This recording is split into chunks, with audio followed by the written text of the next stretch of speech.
market division with Class 1, hogs under 90 pounds. Starting off with entry number 1.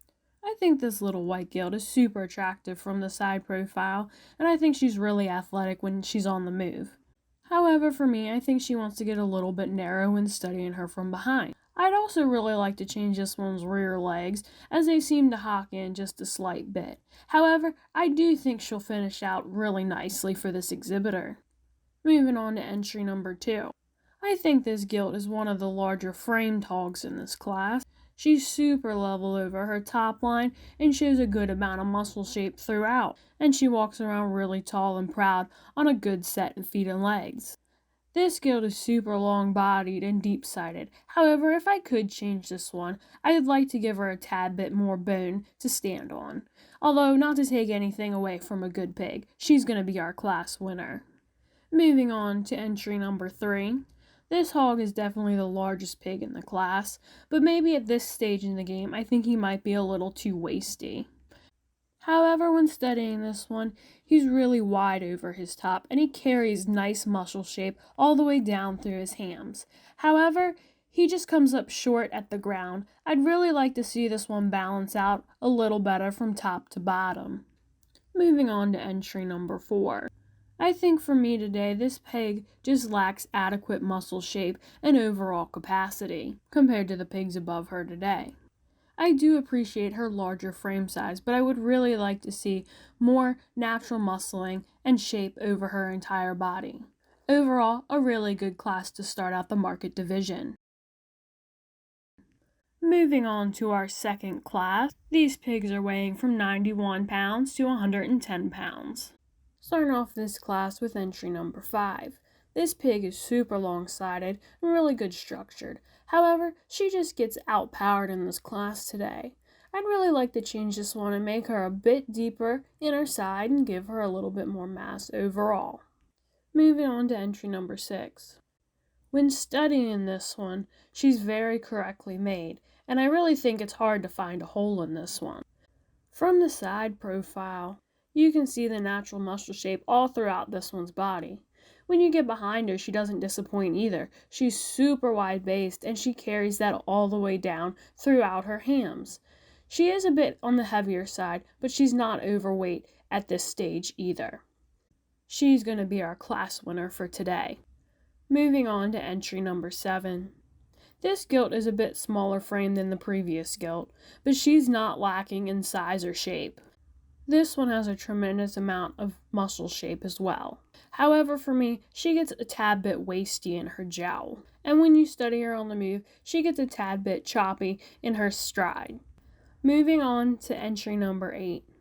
I'm almost certain that entry number 7 and entry number 8 are litter mates. They are almost identical in type and kind. However, I think this gilt has the slight advantage here today. She appears to be a tad bit wider based and a little bit more correct off of her feet and legs. I also think this gilt balances out a slight bit better than entry number 7. Moving on to entry number 9. This pig today is just a bit more plainer made than the few above her. I really do appreciate the length of body and flexibility that this one has, but I'd like to raise her in her shoulder ever so slightly and see her carry a bit more shape in her lower half of her hams.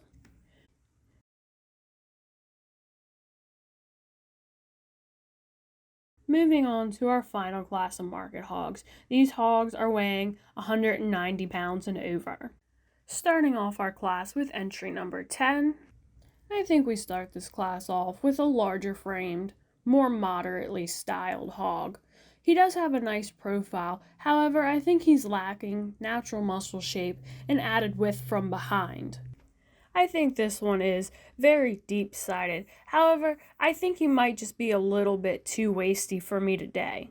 And for me, this one gets around really nicely on a good set in feet and legs, but if I could change him ever so slightly, I'd like to add a bit more bone just to complete the look of this one. Moving on to entry number 11. This pig is a bit shorter made, but extremely deep-sided and adequately wide from the rear. This one's got good shape over his rump and down throughout his hams. However, I would like to change how her neck ties into her shoulders. However, this is still a very nice entry. Moving on to entry number 12. This ginger pig was kind of the oddball in the class for me. I really had to study this one.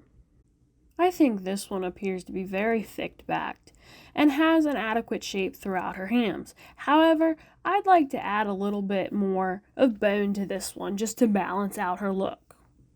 Moving on to entry number 13. This pig really gets out and moves very nicely. He appears level-topped, but lacks in muscle dimension, especially in the lower half of his ham, compared to the other pigs above him today. He's also really deep-sided and appears to be correct in his feet and legs. Moving on to entry number 14. Another really complete pig here. She's easily the heaviest pig out here, but she's not very wasty. She's packed full of red meat, and that's really what I'm looking for in a market-type hog. This one is wide from the ground up, and she's very attractive from the side profile. I think this one balances up very nicely from head to tail. She's really got the right amount of muscle expression and a really nice fat cover to go along with that. Moving on to entry number 15. I think this pig is very similar to our second place hog. This one is long-bodied and very well balanced from head to tail.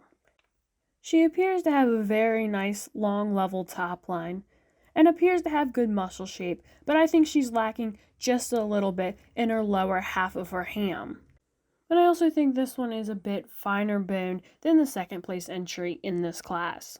Overall, a really nice set of heavyweight hogs here. Moving on to our grand drive in our market hog division. We bring out the first and second place of each class, and I really think that you can see a type and kind that I'm going for today. For me, I'm looking for a complete made, well-balanced hog that's really going to put the meat on the table. And I think all of these first and second place hogs do a really good job at accurately representing what I'm looking for. And I'd really like to commend all of these exhibitors and their families for bringing out quality animals. I talked about all these animals in their respective classes, but for me, I think that there's one that really just checks all the boxes. The Grand Champion Market Hog is going to come out of our heavyweight division, entry number 14. I really think she just checks all the boxes for me today. And to follow up for Reserve Grand Champion, I'm going to select our first place out of the middleweight category, entry number 6. She's just really flashy and follows up very nicely with our Grand Champion hog. To finish out our champion drive, the honorable mention hog is going to also come out of our middleweight division. That's going to go to entry number 8. I really think this one follows up very nicely with our Grand and Reserve. And thank you for allowing me to judge your market hog show.